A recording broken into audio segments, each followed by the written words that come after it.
Hola a todas las personas que nos siguen en este canal. Vamos a continuar con la lectura de este libro de Zecharia Sitchin, Las guerras de los dioses y los hombres. Estábamos hablando en la última parte de la situación en que se vivía ahí en Mesopotamia, especialmente en la época de Noé, en que se acercaba ya el final de la última glaciación en el planeta y que estaba provocando una gran situación de miseria en el clima seco, no había producción. Y nos dice Zecharia Sitchin que hasta se llegó a una situación en que los terrestres practicaban comerse uno al otro.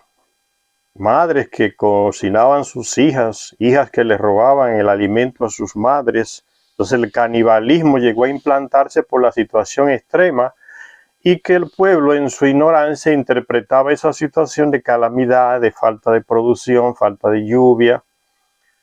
Atribuía eso a que como que el dios Enlil había maldecido la tierra. Que es una visión que todavía se expresa hoy en muchas religiones, ¿no? Cuando yo aclaraba que aparece un ciclón, un terremoto, mata miles de personas, niños, niñas, adultos, hombres, gente inocente, y aparece un señor representante de alguna religión diciendo que eso fue castigo de Dios, que se llevó a todo el mundo por delante, inocente y culpado. Entonces esa mentalidad trazadísima que no es capaz de analizar, ¿no? Que era la mentalidad que tenían los Anunnaki, esa capacidad de analizar los hechos científicamente. Los Anunnaki sabían por qué estaba esa situación de falta de alimento, de sequía, de cambio climático fuerte, porque se estaba acercando el final de una glaciación y también se estaba acercando el planeta Nibiru, que influenciaba de alguna manera la situación en nuestro planeta y en otros planetas del sistema solar. Entonces esa explicación científica no la tenían los terrestres y pensaban en esa mentalidad supersticiosa religiosa de que era una maldición que el Dios había echado a la tierra, el Dios Enlil, y que esa última glaciación llegó a su final abruptamente con la llegada del llamado diluvio universal que enterró toda esa civilización sumeria. Sigue diciendo entonces que Noé nació en esa situación y el padre de Noé le puso como respiro, o sea, que a lo mejor esta situación con ese niño que ha nacido, que era hijo de uno de ellos, de Enki, y ellos lo sabían, el padre y la madre lo sabían. Ojalá que eso aquí mejore, sea una señal de que nació ese niño así tan parecido a ellos, rubio, blanco, ojos azules, parecido a ellos, como decían a los señores, como le decían a los Anunnaki en esa época.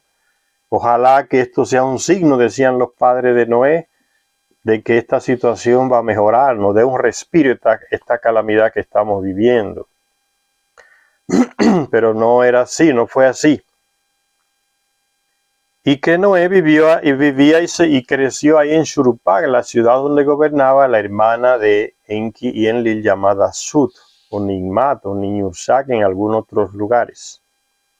Y sigue diciendo la lectura del libro entonces, los textos sumerios relatan que dado que las penurias de la humanidad eran cada vez mayores, Enki propuso que se tomaran medidas para aliviar el sufrimiento, a lo que Enlil se opuso vehementemente.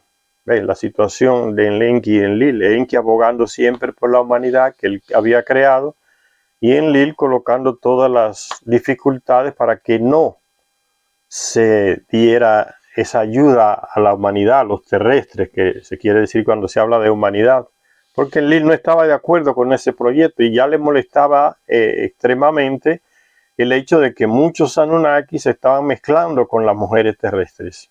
Y él no quería esa situación, pero se estaba dando. Entonces estaba molesto y planeó cómo eliminar esa situación, eliminar a todos los terrestres. O sea, una situación, una actitud realmente, como se dice hoy, magnicidia. Un magnicidio iba a cometer ese hombre, o sea, que eliminarlos a todos por medio del diluvio, que él sabía que venía, como sabían los otros Anunnaki por las informaciones técnicas y científicas que tenían. Dice entonces que Enlil se opuso a esa sugerencia de Enki, que se tomaran medidas para aliviar el sufrimiento de las personas. Lo que no dejaba de molestar a Enlil era el creciente intercambio sexual entre los jóvenes Anunnaki y las hijas de los hombres. El libro del Génesis describe la toma de esposas por parte de los Nefilim con las siguientes palabras. Los Nefilim, que son los mismos Anunnaki o Elohim o Anakim. Dice en el Génesis capítulo 6 del 1 al 4, hablando de esta misma situación de que habla el texto sumerio, dice: y sucedió cuando los terrestres comenzaron a crecer en número sobre la faz de la tierra y le nacieron hijas, que los hijos de los dioses vieron que las hijas de los terrestres les eran compatibles. En las Biblias nuestras se malforma todo y se dice que vieron que eran bonitas. Sichari Asichin aclara, porque Sichari sabe el hebreo antiguo y lo traduce exactamente, es que eran compatibles, o sea, tienen el mismo ADN, que significa que somos dos razas distintas, pero tenemos el mismo ADN, entonces podemos tener descendencia y no va a haber problema. Entonces en el texto original hebreo dice, los hijos de los dioses, o sea, los Elohim, los Anakim, los Anunnaki, las tomaron como esposas porque vieron que eran compatibles. Y tomaron así esposas de entre las que eligieron.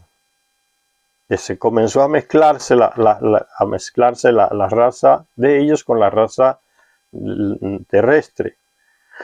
Una tablilla llamada de mítica por los llamados expertos europeos, que todos le meten el mote de mito. Una tablilla mítica con las letras CBS 14061 en el Museo de Londres, de la que habla un escritor llamado Eschera en su obra Textos religiosos sumerios, nos cuenta la historia de aquellos remotos días y de un joven dios llamado Martu, que pedía que se le permitiera también a él el tomar una esposa humana, o sea, una terrestre. Sucedió, según dice el texto en su comienzo, ese texto de la tablilla antigua, dice: la ciudad de Ninab existía, Siddhat no existía, la sagrada tiara existía, la sagrada corona no existía, cohabitación había, parir hijos había. O sea, no existían los reyes todavía, parece. Dice la sagrada tiara existía, o sea, la realeza de los Anunnaki. La sagrada corona no existía. Cohabitación había, parir hijos había. Entonces estaban mezclando. A pesar de la actitud negativa de Enlil, que era el comandante en jefe. Ninab, continuó el texto, era una ciudad que había en el gran país. Por eso dice la tablilla, la ciudad de Ninab existía. Entonces dice Shari Asichin, Ninab, continuó el texto, era una ciudad que había en el gran país, que es Sumer o Sumeria, el gran país. Y el sumo sacerdote de esa ciudad, un consumado músico, tenía una esposa y una hija. En cierta ocasión en que la gente se congregó para ofrecer la carne asada de los sacrificios a los dioses, los sumos sacerdotes eran los encargados de proveer las cuotas de alimento seguro, de una manera segura, garantida a los señores en sus residencias, que los terrestres le llamaban templos, y llegaron hasta nombrar capataz, lo que llamamos hoy un capataz, una persona que iba donde cada terrestre que plantaba o que tenía animales para que le entregara la parte de los señores.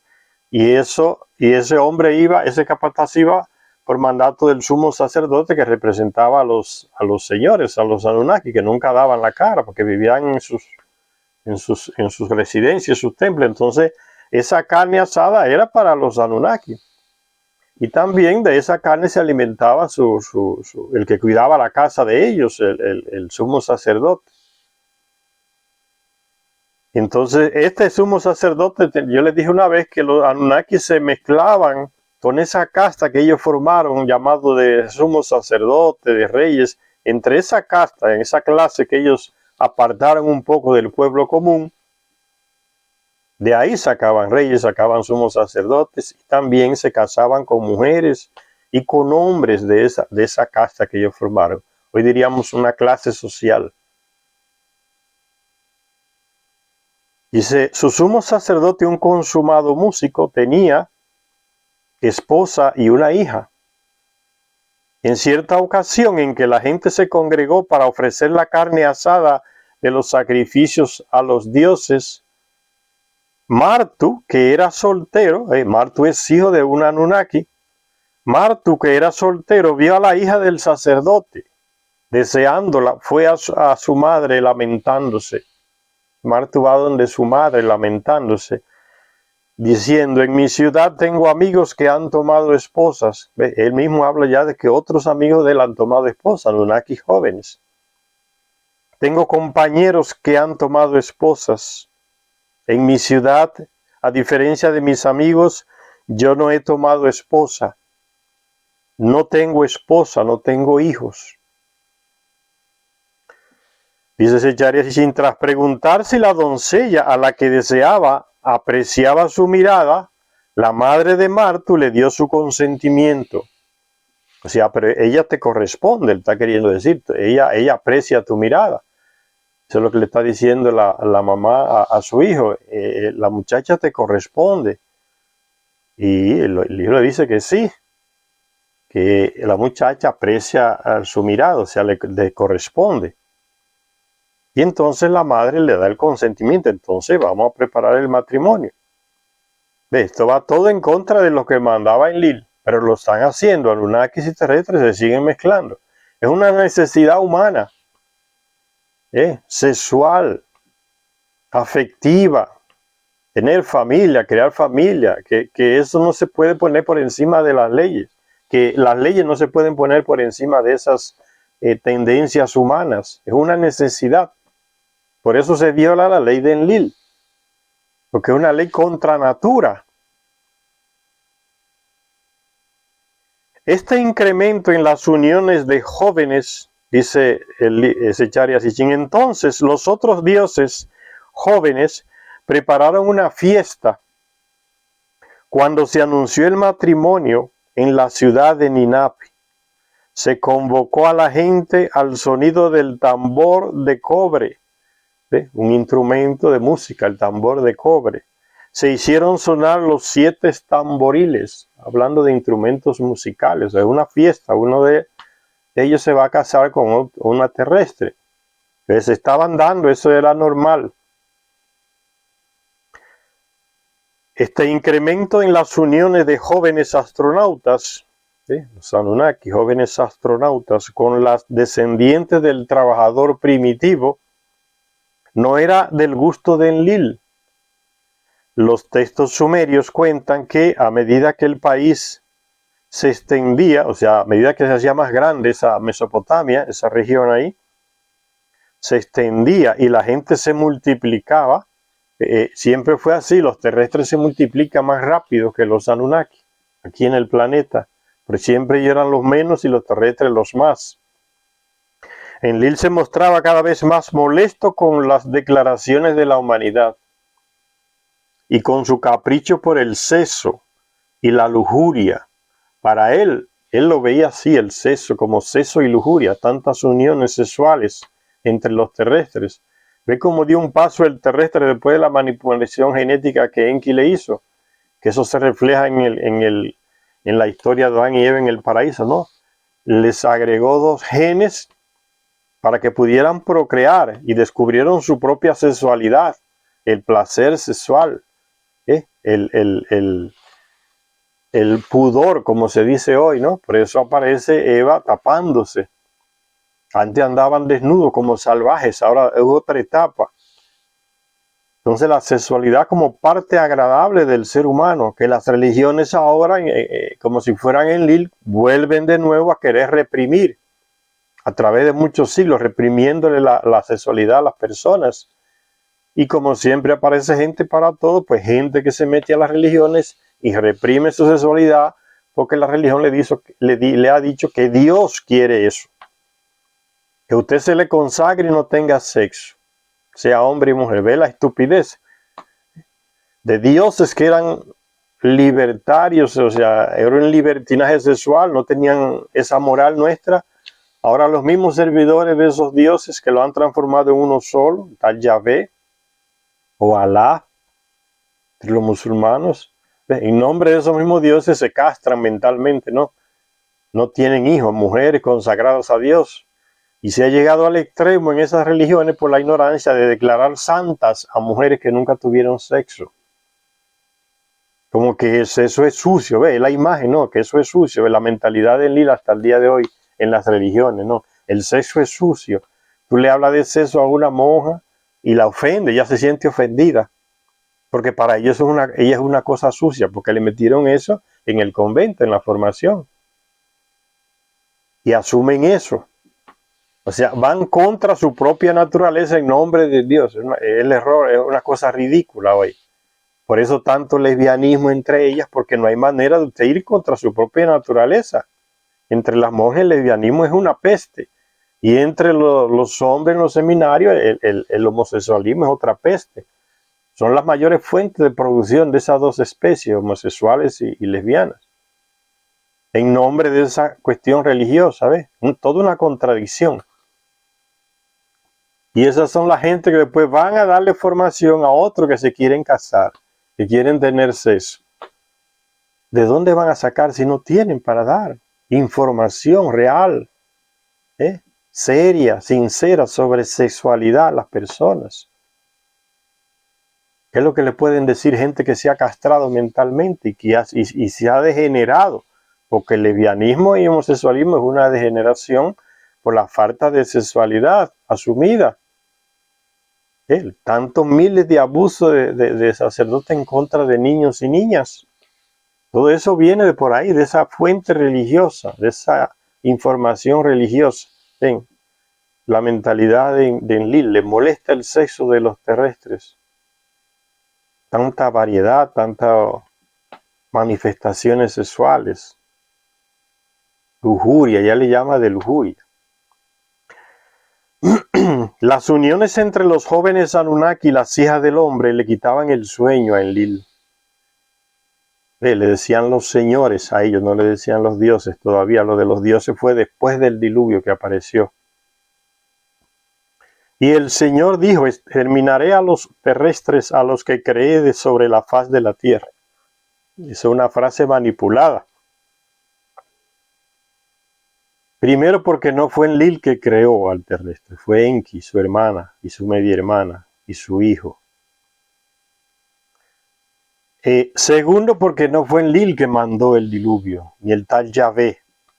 Es un proceso del propio planeta, terminando una época, una era de hielo, como se dice, la última glaciación. Entonces se produce el deshielo en el casquete polar, en esa pared enorme de hielo que todavía existe allá en la Antártida, y eso provoca una ola inmensa. No tiene nada que ver con dioses ni con castigos divinos, pero Enlil aprovecha la ignorancia de las personas, ¿no?, que creen que eso lo mandan ellos, ese castigo.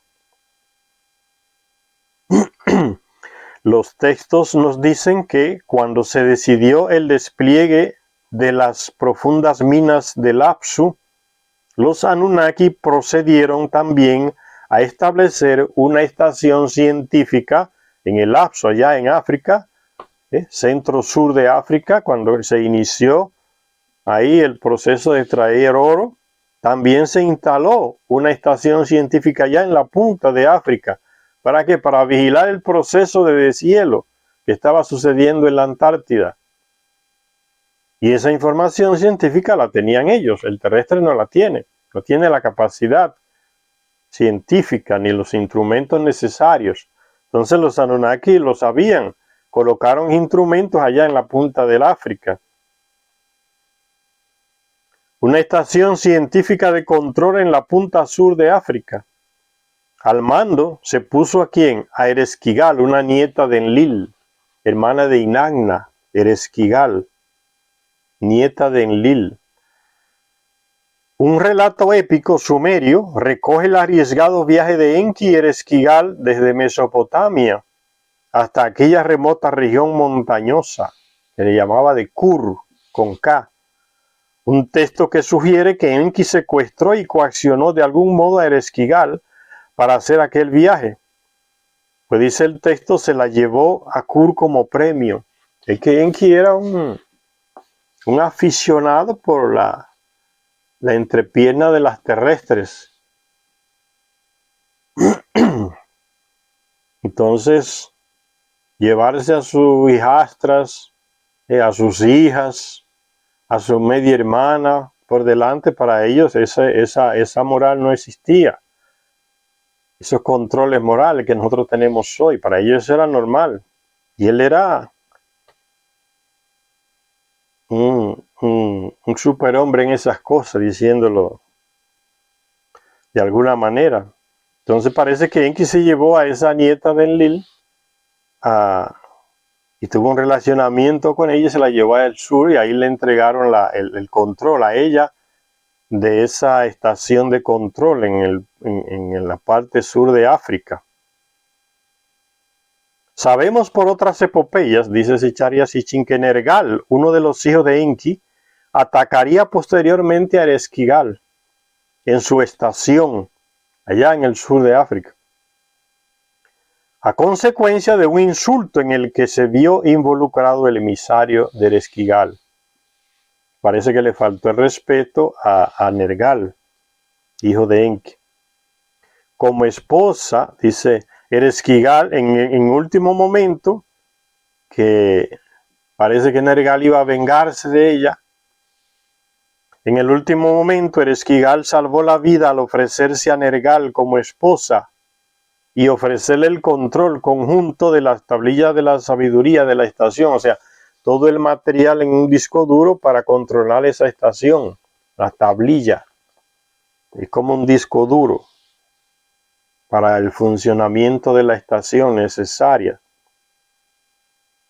Enlil vio la ocasión de deshacerse de los terrestres cuando desde esta estación científica en el sur de África se le empezó a informar, que era el comandante en jefe, tenía que mandarle un informe cada cierto tiempo a Enlil, que estaba en Mesopotamia, en su ciudad Nippur, como el comandante en jefe de ellos. Tenía que informarle cómo va la situación, cómo sigue lo del deshielo. La estaba monitorando. Se le empezó a informar de una peligrosa situación, el crecimiento de la capa de hielo en la Antártida. Se había hecho inestable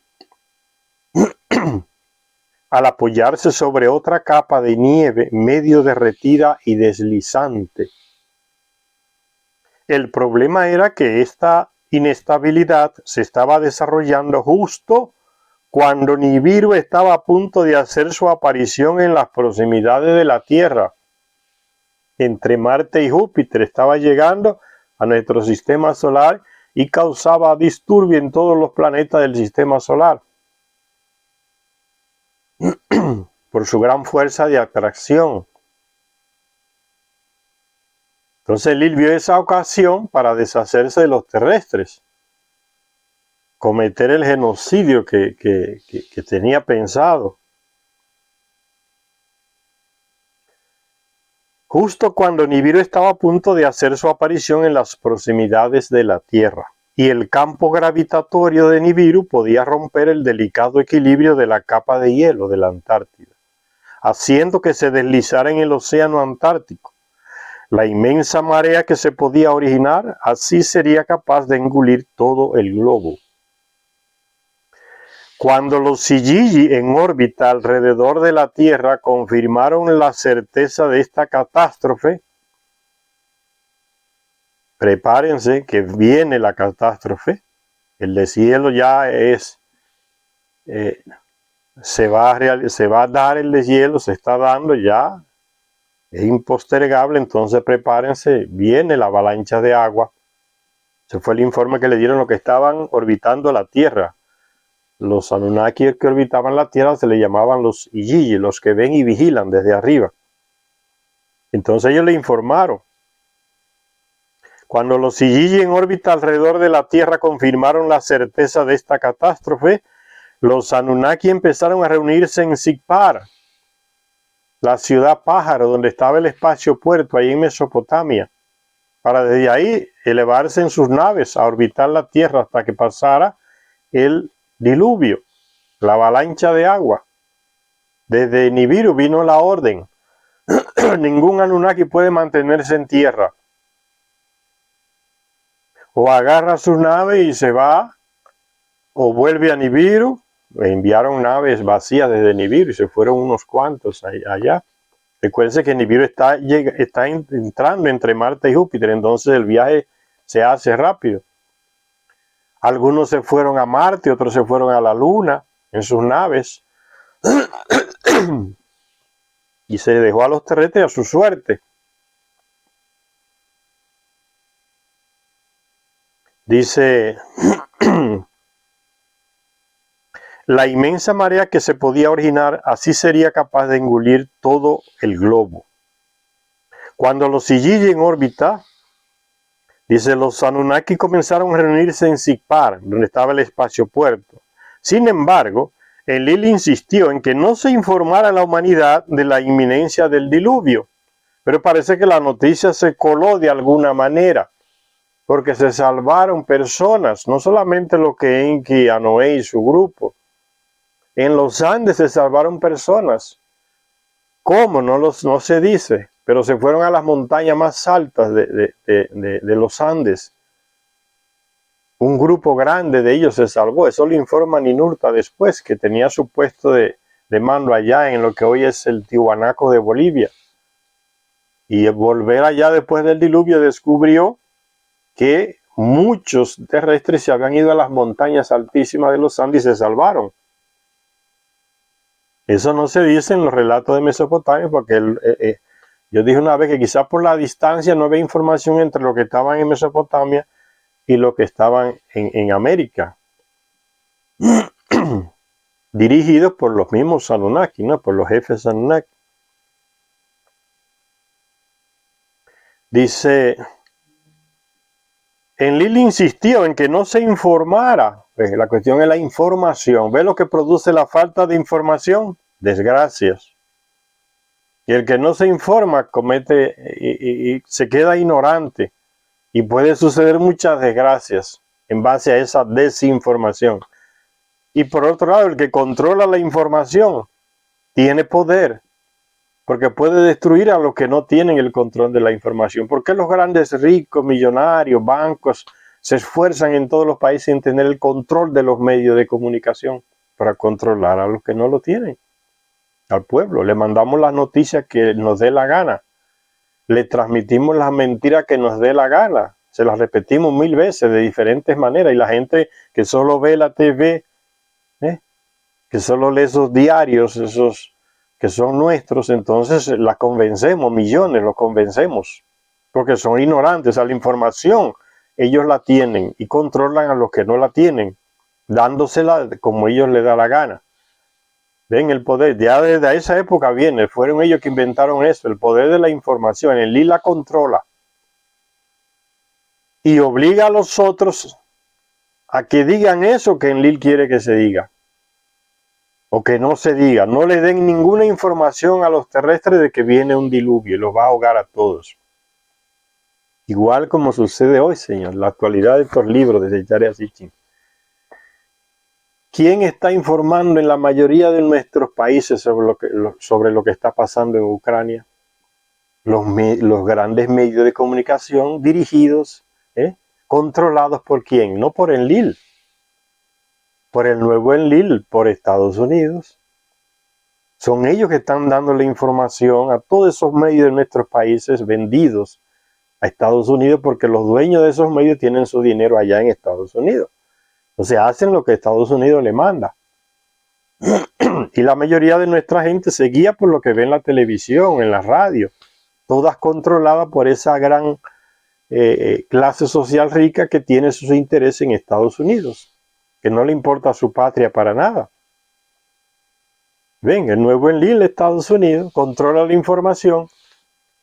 Los rusos son los malos, los buenos son los estadounidenses y los europeos que están ayudando a los buenos ucranianos, aunque los ucranianos sean nazistas, que mataron a miles en la Segunda Guerra Mundial, eran los demonios. Ahora de repente la media a favor de Estados Unidos y Europa los convierte en mártires que están luchando por la libertad de su país. Fíjense cómo se cambió todo.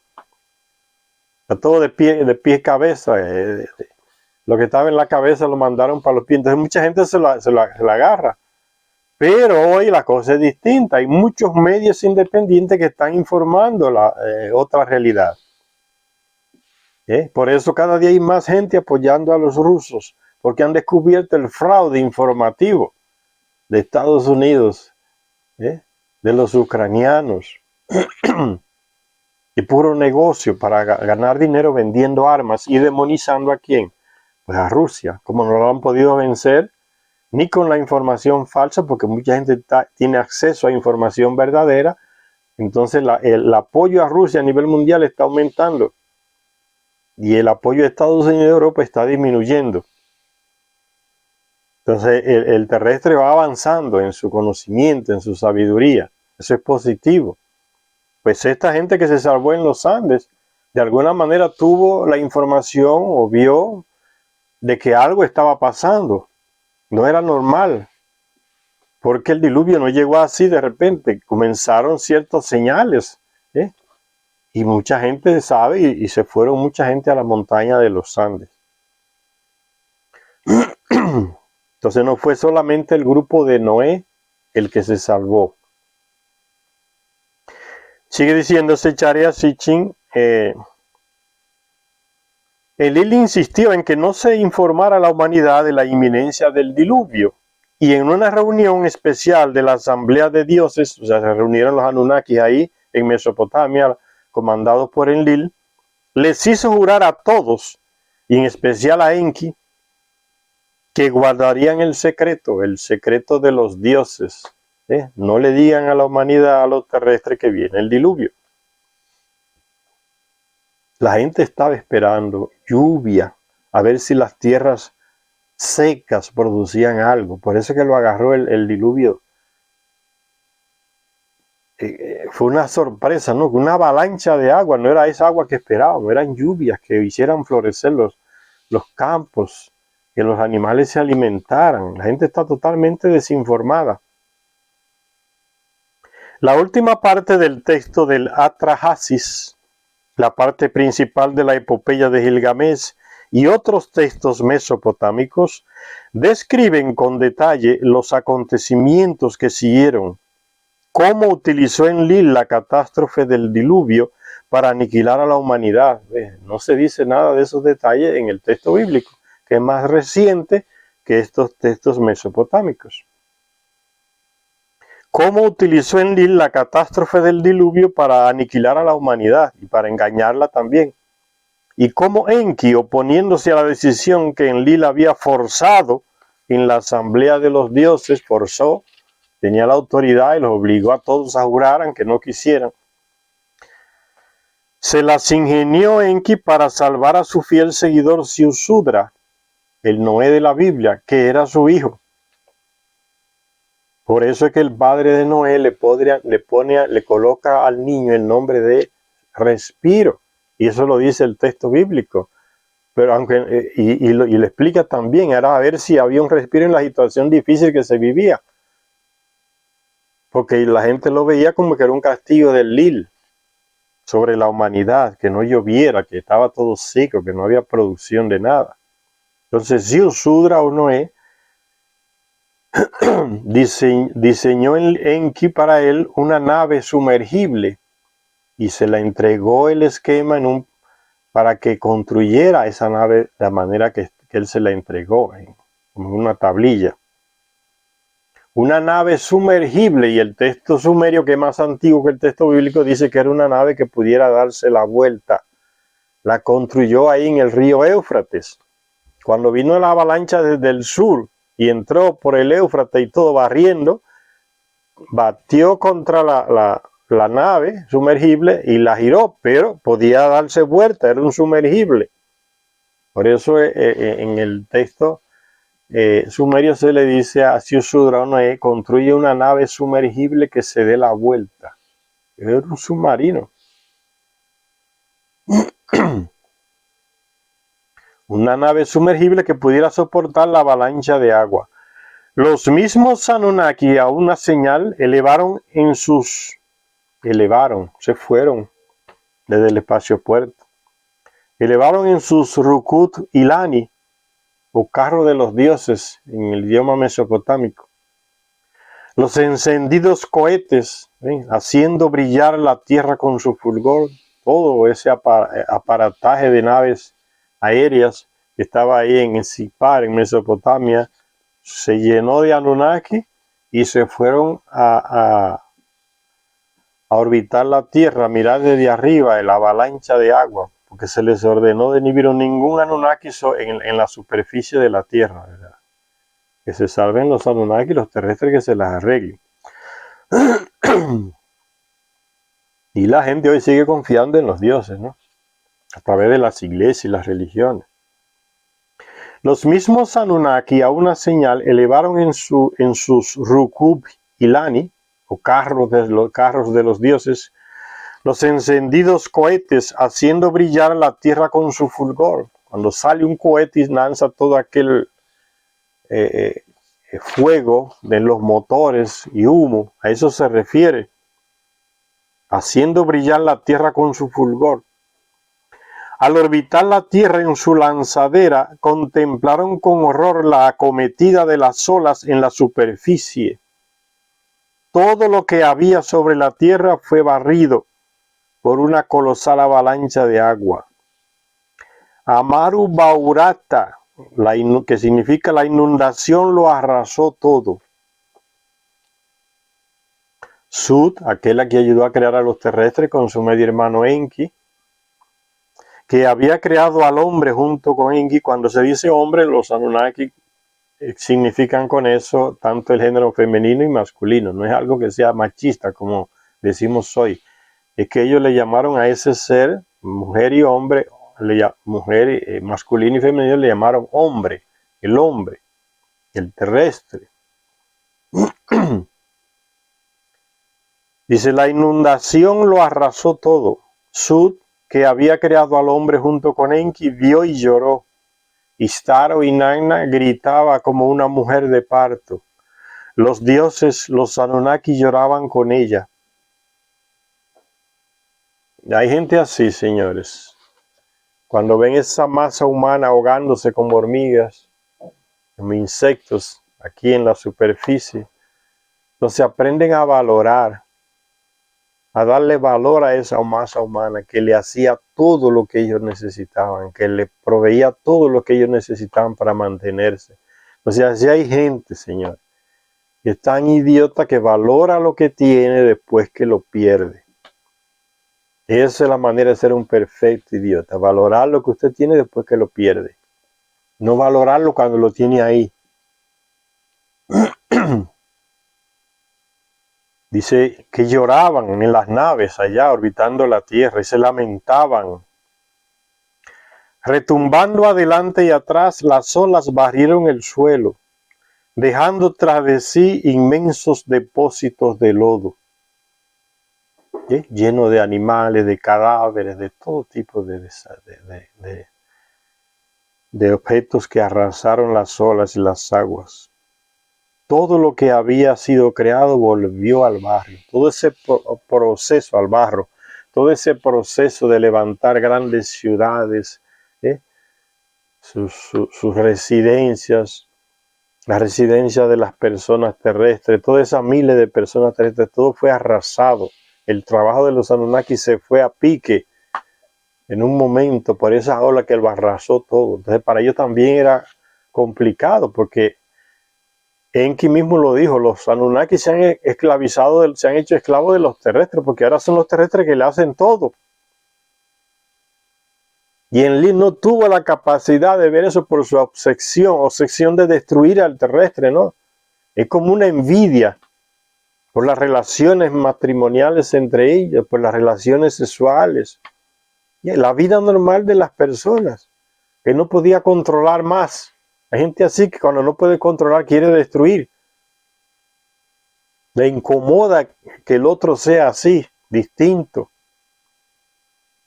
Quieren acabar con todo, entonces no ven, se ciegan porque no ve el valor de los otros para su propia existencia. Enlil no vio eso, que él mismo era servido por terrestres, que le hacían todo, y aún así se ciega y quiere destruirlos. Después al final es que reconsidera ese punto de vista ya, aconsejado por sus propios hijos y los otros, y como que despierta, dice, es verdad, necesitamos a los terrestres, pero ya que los había perdido prácticamente a todos.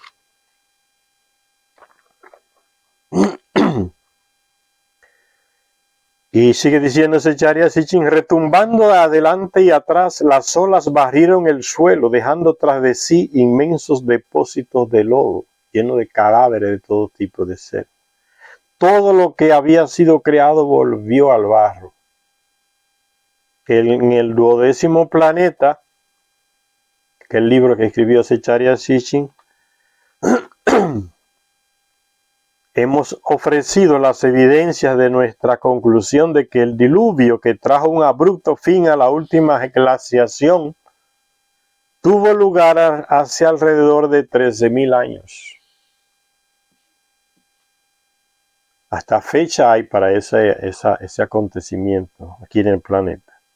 Cuando las aguas del diluvio retrocedieron de sobre la tierra y comenzaron a descender, los Anunnaki empezaron a aterrizar en el monte Nisir, que es el monte más alto en toda esa región de Mesopotamia, en todo ese arco que va desde Irak, pasando por los montes Sargos, llega a Turquía, Armenia, y va ese arco y va descendiendo hacia Siria, Palestina, y llega hasta al norte de Egipto. Todo ese medio arco de luna, esa luna creciente, el creciente fértil, la parte más alta de esa región ahí es el monte Ararat, actualmente allá entre Turquía y Armenia.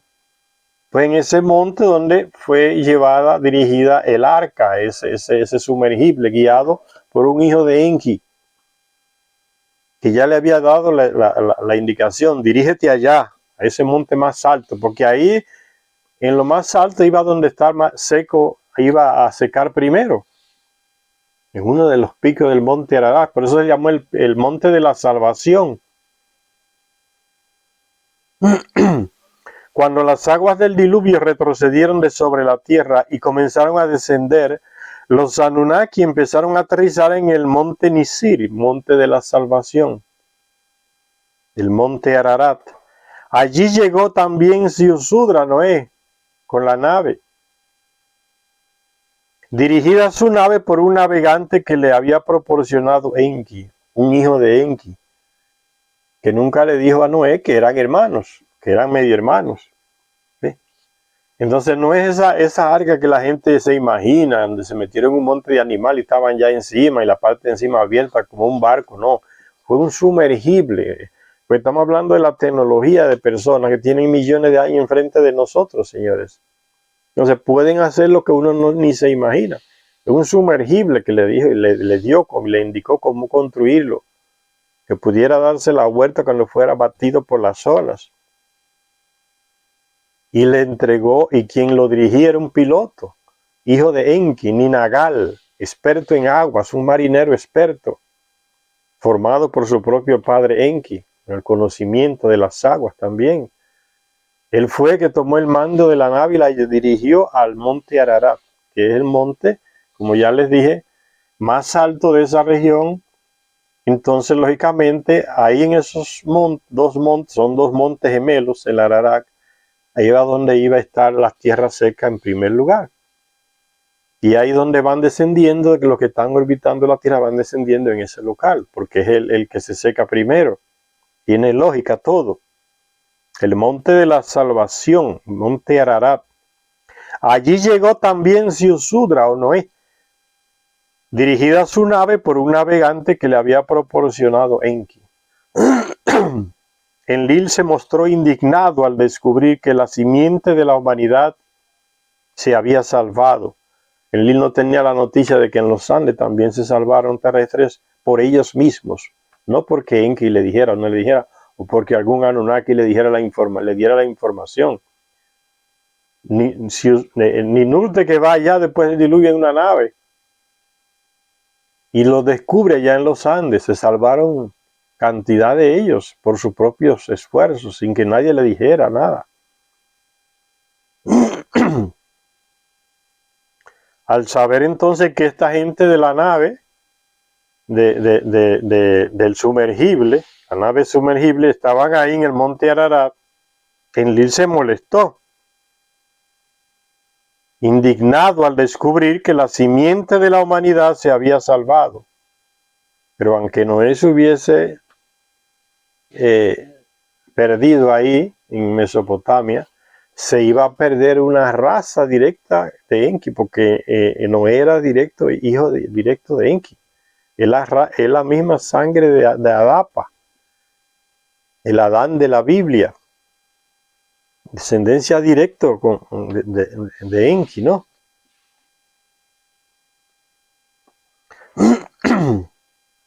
Entonces se indignó, pero Enki lo persuadió para que ablandara su postura. Los dioses, arguyó, ya no podrían subsistir en la tierra sin la ayuda del terrestre, del hombre. Y el Señor bendijo, dice la Biblia también eso mismo, el Señor bendijo a Noé y a sus hijos y les dijo, sean fecundos, multiplíquense y llenen la tierra de nuevo. Eso aparece en el Génesis capítulo 9, verso 1. Ese es Enlil diciéndole, y que la religión ha convertido a Enlil en el Señor, en Yahvé, una locura. El Antiguo Testamento, al concentrar su interés solo en el linaje de Noé, no habla de otros pasajeros en la nave salvadora, en el sumergible. Pero los textos mesopotámicos más detallados, tienen más detalle los textos mesopotámicos que hablan sobre el mismo hecho, porque son más antiguos que el de la Biblia.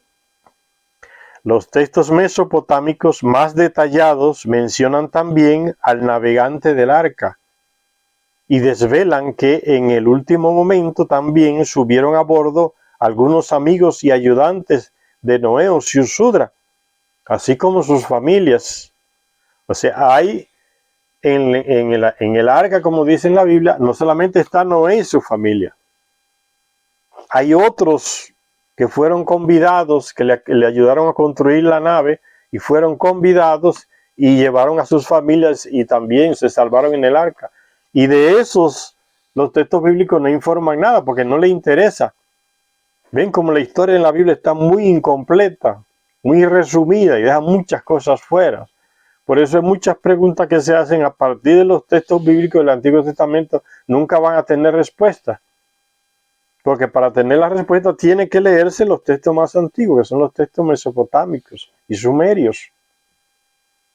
Si se lleva nada más de lo que está en la Biblia, va a pasar la vida entera haciéndose preguntas que no tienen respuestas, porque es un resumen muy resumido.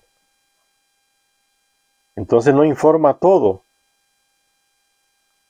Por eso dice Hicharia Sitchin aquí, pero los textos mesopotámicos más detallados mencionan también al navegante del arca, el nombre de él lo mencionan, Ninagal, hijo de Enki, Y desvelan que en el último momento también subieron a bordo algunos amigos y ayudantes de Ziusudra o Noé, así como sus familias. Las versiones griegas del relato de Beroso afirman que después del diluvio los dioses se llevaron a Ziusudra, a su familia y al piloto para que vivieran con ellos. Por eso miles de años después, un descendiente de ese Noé de Ziusudra, llamado Gilgamesh, ahí en Mesopotamia, era rey en una ciudad en Mesopotamia, lo encuentra vivo a Ziusudra y su mujer. Ahí por donde hoy es el Líbano, estaba en la casa de Enlil. Estaba vivo porque Enlil mismo, como dice el texto bíblico, Enlil los bendijo. Y el texto más antiguo mesopotámico dice que se los llevó a vivir con ellos. Entonces le daba un alimento, una agua, una planta traída de Nibiru que estaba plantada que les ayudaba a mantenerse jóvenes, a no envejecer y morir por miles de años. Por eso Gilgamesh lo encuentra vivo. Y el mismo Ziusudra le dice a Gilgamesh, miles de años después del diluvio, ¿por qué él está vivo? Porque Enlil le está dando de una agua en la cual hay una planta ya acuática que fue traída de Nibiru y esa agua los mantiene vivos y jóvenes. No viejos y arrugados como momias, no. Los mantiene jóvenes. Y esa es la planta que Gilgamesh se roba. Porque él quería vivir muchos años. Porque la mamá de él era Anunnaki. Él decía, yo tengo que vivir como viven ellos. Y se roba la planta. Después que Ziusudra y su mujer se van a dormir, él entra en el agua, se amarra ladrillos en las piernas y llega al fondo y arranca la planta y se la lleva. Y huye de nuevo a Mesopotamia. Pero deja la planta en la orilla del mar y va a tomar baño y una serpiente, por el olor de la planta parece, se la lleva y se la roba y él la pierde y regresa a su ciudad y muere como un terrestre normal, sin poder vivir los miles de años que él pretendía. Perdió la planta. Las versiones griegas del relato de Beroso afirman que después del diluvio los dioses se llevaron a Ziusudra y a su familia y al piloto para que vivieran con ellos. Al resto se le indicó que volviera por su cuenta a Mesopotamia después que las aguas bajaran. El primer problema con el que se tuvieron que enfrentar todos los que se salvaron fue el de la comida. Que no había comida, todo quedó bajo del lodo, no hay producción, no hay animal, no hay cereal, no hay nada. Frutos, nada, todo está debajo del agua. ¿Qué hacemos para comer, para vivir? El Señor dijo a Noé y a sus hijos, todos los animales, eso está en el capítulo 9, versículo 3 del Génesis, todos los animales que hay sobre la tierra, todo lo que vuela en los cielos, todo lo que se arrastra por el suelo y todos los peces del mar pongo en sus manos. Todo lo que se mueve y tiene vida les servirá de alimento. Y entonces añadió algo muy significativo. Al igual que les di las hierbas y todo tipo de grano. Y esta parte aquí última del versículo 3 del capítulo 9 del Génesis, muchas Biblias lo eliminan, no lo colocan. Igual que les di las hierbas y todo tipo de grano, lo cambian por otra cosa que le quita el sentido.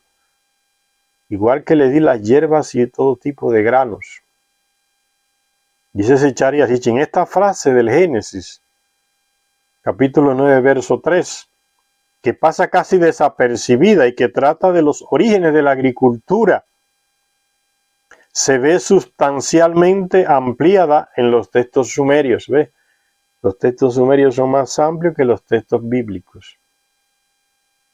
Los expertos están de acuerdo en que la agricultura tuvo sus inicios en el creciente de Mesopotamia, ese territorio que les di, comienza en Irak y va subiendo hasta Turquía y después desciende hasta Palestina y Egipto, el norte de Egipto, es la luna creciente, ¿no? La media luna creciente, el creciente fértil, se le llama, ahí en Medio Oriente. Los expertos están de acuerdo en que la agricultura tuvo sus inicios en el creciente de Mesopotamia, pero no explican por qué comenzó en las tierras altas y no en las llanuras, donde el cultivo es más fácil, y los textos sumerios lo aclaran simplemente, sencillamente y lógicamente, porque estaba inundado todo lo que era valle. Solo en los montes altos se podía plantar. Por eso el trigo que se planta, los animales que aparecen allá, todo comienza ahí en esas alturas y no en las llanuras.